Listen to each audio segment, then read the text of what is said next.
the governor's energy advisory. It's like 30 people, 57 recommendations. No bother. We're going to do it the long way, and I interrupted and suggested strongly that they not do it my way.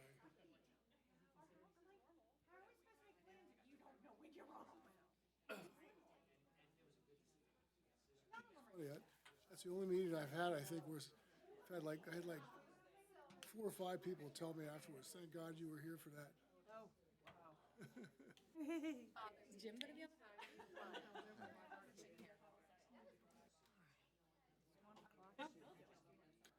Yeah, well, we go by glorious time.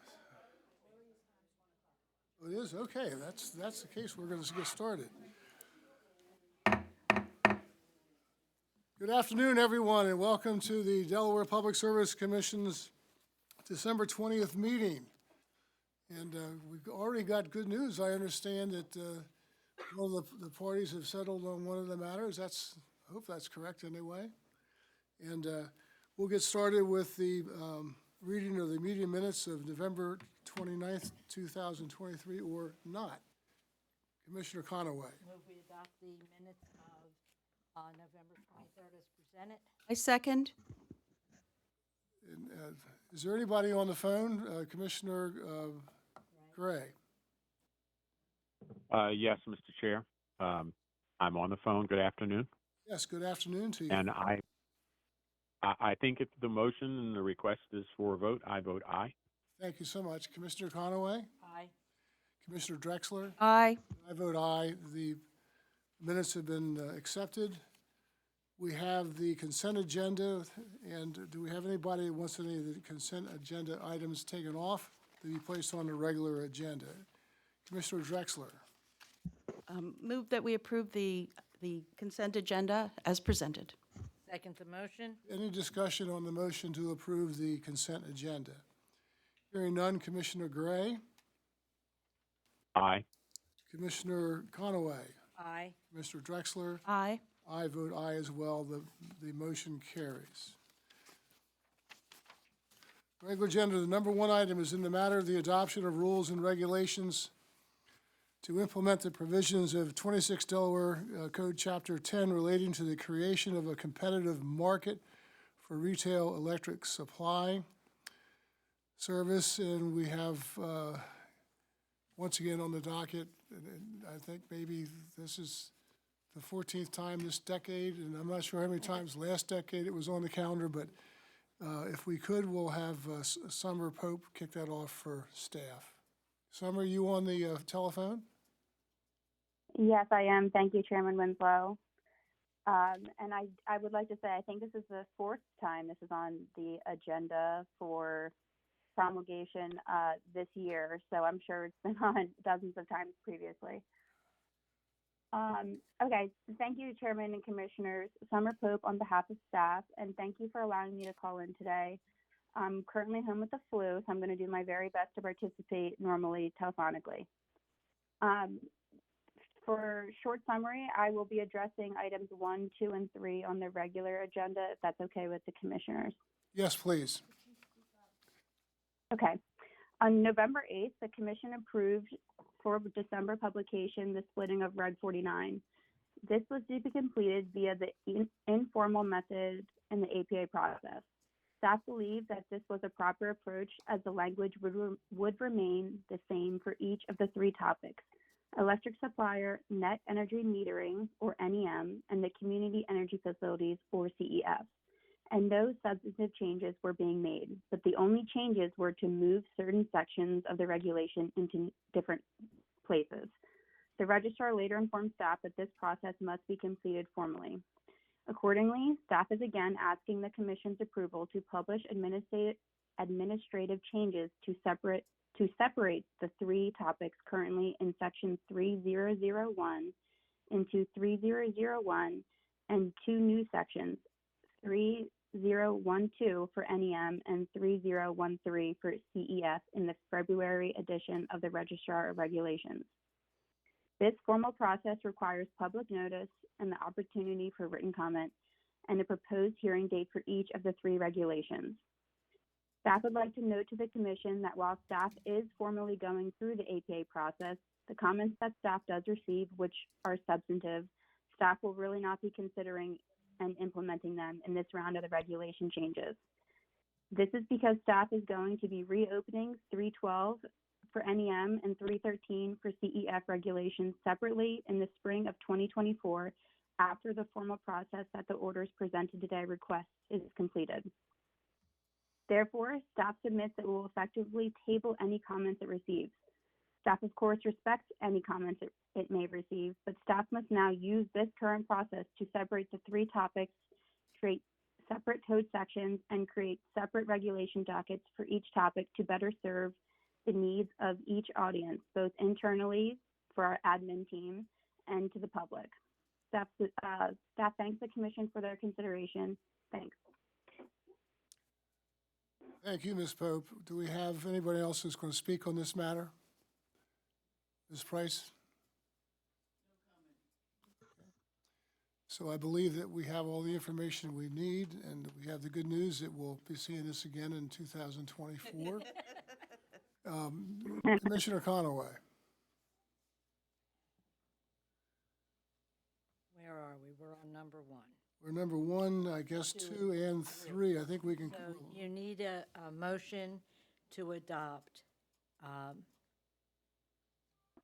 can't find the number now. This is terrible. 10354, 10355, and 10356 as presented. And I second.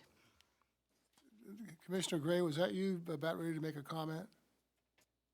I was about to pick up the order number, but Commissioner Conaway beat me to the punch. Sorry. I'm sorry, you seconded that, right? Is there any discussion on the motion?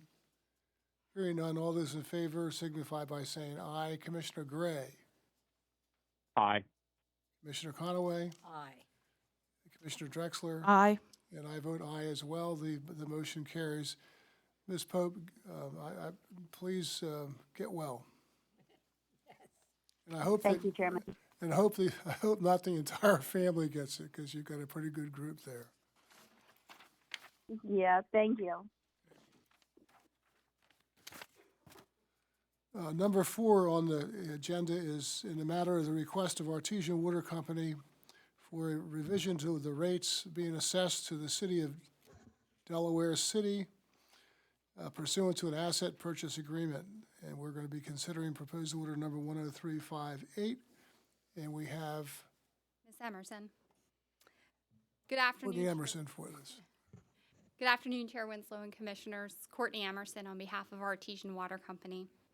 We're here today on docket number 23-1519, seeking entry of proposed order number 10358, which would approve Artesian's request to implement the first step increase to water rates being charged to customers located within the city of Delaware City, effective with usage on and after December 20th, 2023, today, and waive the 60-day notice period pursuant to 26 Del Code 304A.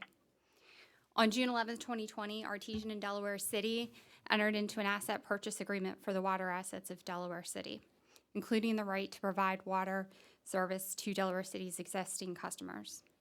The Commission approved the APA in order number 9623. The APA required, among other things, that Artesian maintain Delaware City's existing rate structure until Artesian completed an interconnection with the Artesian Regional Water Utility system in Fort DuPont. 2, to seek regulatory approvals to make 6 annual adjustments to the water and fire protection rates being charged to the residents of Delaware City. And 3, it provided Artesian the option to convert Delaware City's billing from their existing quarterly billing to monthly billing, which affords the customers the better ability to budget and to more quickly identify any leaks. The acquisition closed on August 3rd, 2020, and the Delaware City system became fully interconnected with Artesian's regional system on September 29th of this year. We thereafter filed the application on November 16th, seeking to implement the first step increase effective with usage on and after today's date. The proposed rate change for Delaware City service territory is expected to increase the bill for an average residential customer by approximately $3.91 per month, but the financial impact will vary for each customer based on their actual levels of consumption. We also seek to convert the billing from quarterly to monthly. We're also seeking a waiver of the 60 days notice requirement. Delaware City's customers have been on notice since June 1st, 2020, when the city approved the sale of its water system to Artesian at its public council meeting. We also sent each of the residents of Delaware City a notice in their October 4th bill, which is approximately 78 days before today, informing them of the proposed rate transition schedule. And a copy of that notice was included with our application. We would like to thank staff and the DPI for preparing the proposed order. We respectfully request that the Commission enter proposed order number 10358. Thank you very much, Ms. Emerson. You're welcome. Ms. Price? Commissioner Conaway? Summer Pope. Well, Okay, I don't know. Ms. Pope, do you want to speak and add anything? Nothing to add. Staff will just say that it supports the proposed form of order and respectfully submits or requests the commission approve it. Thank you. Commissioner Drexler? Hi, I have a question. So the bill that went out on October 4th was a quarterly bill for those customers. So the next bill will be the January bill. So that will be a quarterly bill from October to January, is that correct? So, yes, they were on quarterly billing as of October 4th. And beginning today, we would go with monthly billing. Right. So the notice went out in a quarterly bill, and then from here out, we would switch to monthly billing. So the first bill that they get will be, will incorporate from October because they have. Correct. And then it will be, so theoretically, like February 4th or something will be their first monthly. Correct. And there's proration because portions of those bills are advanced charges and portions of them are on consumption. Yeah, Okay, thank you. you're welcome. Commissioner Conaway? Move that we adopt order number 10358 as presented. I second. Is there any, is there any discussion on the motion? Hearing none, Commissioner Gray? Aye. Commissioner Conaway? Aye. Commissioner Drexler? Aye. And I vote aye as well. The matter carries. Thank you, Ms. Emerson. Thank you. Will the parties for the hearing matter please come forward? And Mr. Jordan, would you be kind enough to tell us what's going to be going on this matter? Good afternoon, Mr. Chair, Commissioners. May it please the Commission, Brian Jordan for Delmarva Power and Light Company. Before addressing this, I did want to welcome Liam Gallagher to the Delaware Bar and to the Public Service Commission today. This case started out with a disagreement between Middletown and Delmarva over which utility could or could not serve a property that had been part of Delmarva's service territory, but which was subject to an annexation petition by the town of Middletown. That's where it started. What it ends with is today with a support from both Middletown and Delmarva for staff's proposed order, which is number 10360, which just briefly recognizes that under Title 26, specifically 203B, capital B, that language describes the process, and that it will be the public utilities' choice whether to continue to service an annexed account or not. And so what staff's proposed order does also sets out that we will return on January 10th to address the specific annexation petitions that were consolidated here. I want to say there's about 7 or so, and they concern a variety of accounts that were part of Delmarva's service territory, but which will become part of Middletown's service territory upon approval of the annexation. So we will be back on the 10th to give more details about which ones Delmarva wishes to retain and which ones it doesn't. In the meantime, I expect that we'll have Delmarva will have discussions with Middletown about that because some of these accounts are active accounts and some of them are not.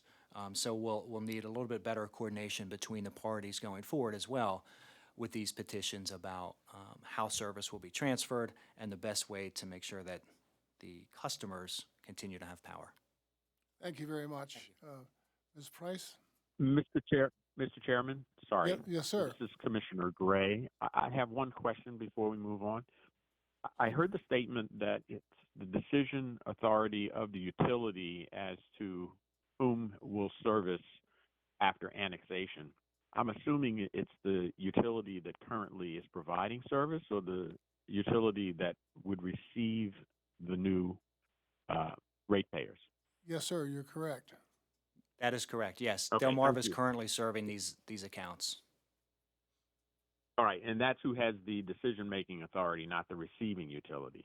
That is correct. And to be clear, the receiving utility is the municipal utility. And this is a specific process between public utilities and the municipal utilities. So it would not necessarily be something similar between Delmarva and, say, the electric co-op. Okay, that clarifies the question that I had. No further questions, Mr. Chair. Thank you. Ms. Price? No comment, thank you. Mr. Gallagher? Thank you, Mr. Chairman and Commissioners. I just want to introduce myself again, Liam Gallagher. And I agree with all the points made by Mr. Jordan. Middletown does not object to staff's proposed order 10360. And that's it. Okay, thank you very much, and welcome to the bar, and welcome to the Public Service Commission.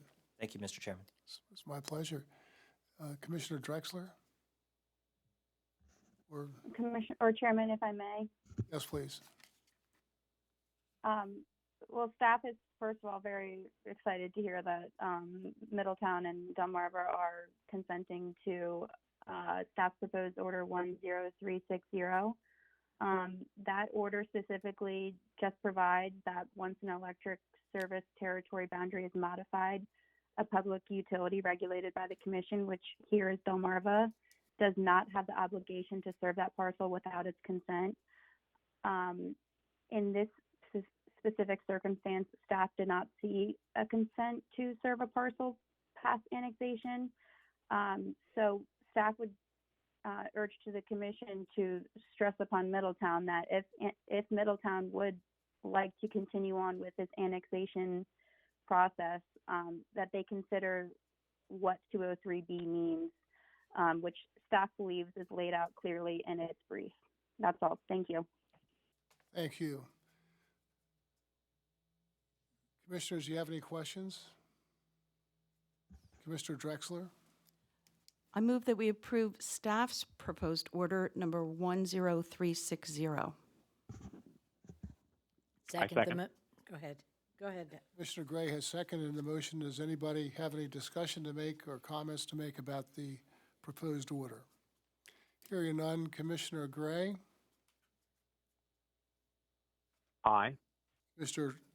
Conaway, Aye. Commissioner Drexler, Aye. and I vote aye as well. The matter passes. Thank you all very much. Thank you. Thank you. And everybody have a good holiday.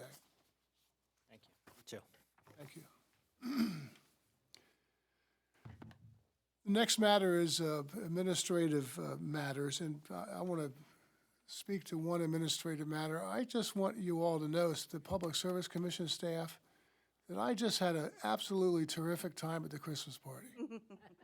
You guys put on a great party, and everybody afterwards impressed me because everybody chipped in and cleaned up, got the place back to order for business. So my hat's off, and my thank you to all of the many people who were leaders in that. The only person I'm not happy with is, and she's not in the hearing room, was it that gal that put 98 of those little white things on her plate. She said like the Guinness Book of Record for that particular game. It was Naomi. Was that Naomi? Okay. Wow, that was very, very impressive. And she just, she was 3 times what I got, so I was pretty impressed. So anyway, happy holidays to everyone. Happy New Year, and we'll see you in 2024 after Mr. Hardigan's comments. Chairman, we did jump over public comments. I don't know if you want to. Does anybody want to wish the Public Service Commission happy holidays, Merry Christmas? Ms. Price? happy holidays and Merry Christmas to the commissioners and the commission staff. Thank you. Any other public members want to make any comments? Here, this is your last opportunity, 2024. Okay, go ahead, Matt. Thank you, Chairman Winslow. Just a couple updates today. The first is regarding Delmarva Power's electric infrastructure safety and reliability plan. You may recall when staff and the DPA filed their joint comments in August, we expressed some frustration over the level of collaboration between staff, the DPA, and the company in terms of getting meaningful changes made to the ISR. And at that time, we committed to filing a petition with the commission before the end of the year to update the regulation. And you may remember the company had a different approach regarding an alternative form of rate regulation. But in any event, we commit to file the petition in January for your consideration, and we can pick up this topic then, if that's okay. Absolutely. Thank you. The second update I have was regarding our FERC complaint regarding the NRG Indian River Reliability Must Run tariff, which, as you know, is in effect. The settlement negotiations, which involve us and the DPA and several other parties, has been a long slog over the last year and a half, but we're getting there. There's just a few key issues remaining. We expect another counter from the company tomorrow. If the commission's interested, I can go into details about the remaining issues, but the FERC administrative law judge has indicated that if we don't reach a settlement by early January, she'll refer this to a formal proceeding at FERC. But I just wanted to update you that, settlement negotiations are ongoing, and hopefully we'll be able to reach a resolution here shortly. Okay, thank you very much. Any need to go into further details? I don't care Mr. myself. I think we should wait Mr. Chair. until, one second, Commissioner Gray. I think Yep, we should wait until sure. we have some more information and see what the next step is, and then maybe get into it closer. Commissioner Gray? Yes, thank you very much, Mr. Hardigan, for that update. And I agree with the chair that we should probably get more insight when matters are more resolved. I will acknowledge the press release this week with respect to the transmission from offshore wind landing at Indian River. And my interest would be if you would think about giving perhaps the commission an overview of not only what's being settled at FERC regarding the must run, but also if there is an integration to the transmission that's envisioned at Indian River. Just an overview of all of that at one time for me would be very beneficial. So that's all, Mr. Chair. And thank you for all of your support and the staff at the Public Service Commission. Happy holidays to everyone, all my colleagues. That's it, Mr. Chair. Got it. Thank you, Commissioner Gray. We will do that. Other than that, Chairman Winslow, you can take the rest of the year off, and we'll see you January 10th. One more thing, and that is that the Governor's Energy Advisory Council completed its recommendation votes. Seemed like yesterday, but maybe, I guess it was yesterday. And I just want to extend my thanks to the team here at the Public Service Commission who worked hard on the work groups. Tricia Gannon and Malika and Sam? and a lot of people did a great job, and hopefully it'll be a real positive thing that comes out of the DENREC's office in 2024, but obviously we'll stand ready to make appropriate comments once it does come out. But seriously, thanks so much. 'Cause I just sat there and made comments, and it was very, very easy. If I needed to know which way to vote, I just have to ask Matt, and he told me. So it went really well. And I think the process turned out to be pretty good. So thanks once again. And Happy New Year as well, and we are adjourned.